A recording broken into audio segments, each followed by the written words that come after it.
God's patience finally ran out.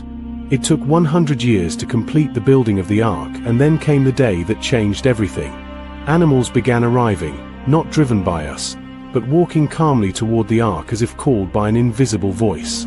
Genesis 7 verses 8 to 9 tells us pairs of clean and unclean animals came to Noah and entered the ark. Even the slow ones made it.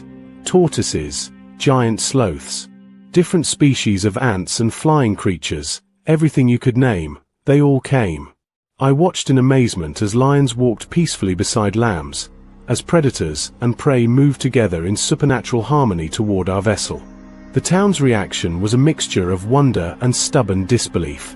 Some began to look concerned, but most explained it away. Unusual animal migration patterns, they said. Temporary madness affecting the beasts. Even faced with the miraculous, they refused to see the hand of God at work. Father made one last attempt to warn our neighbors. As Genesis 7 verse 1 records, the Lord said to Noah, "Go into the ark, you and your whole family."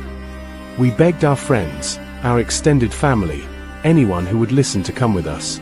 But they just laughed harder, their ridicule now tinged with nervous energy. The window of mercy was closing, but their hearts remained sealed against God's warning.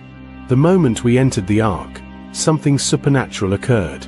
Genesis 7 verse 16 tells us, "Then the Lord shut him in." We didn't close the door ourselves. God sealed it with divine power. The sound of that closing echoed with finality, followed by an eerie silence that seemed to press against the walls of our floating sanctuary. I had made one final plea to those gathered outside, but my voice was swallowed by the strange quiet that had settled over everything. Then came the first drops. Genesis 7 verse 11 describes it. All the springs of the great deep burst forth, and the floodgates of the heavens were opened.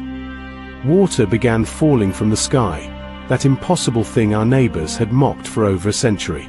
But their initial reaction was predictably dismissive. "A little rain never hurt anyone," they called out, still gathered around the ark. From inside our wooden haven, I could hear their voices change from confident mockery to growing concern. Genesis 7 verse 12 records that rain fell on the earth 40 days and 40 nights. But the transformation from curiosity to terror happened much faster than that.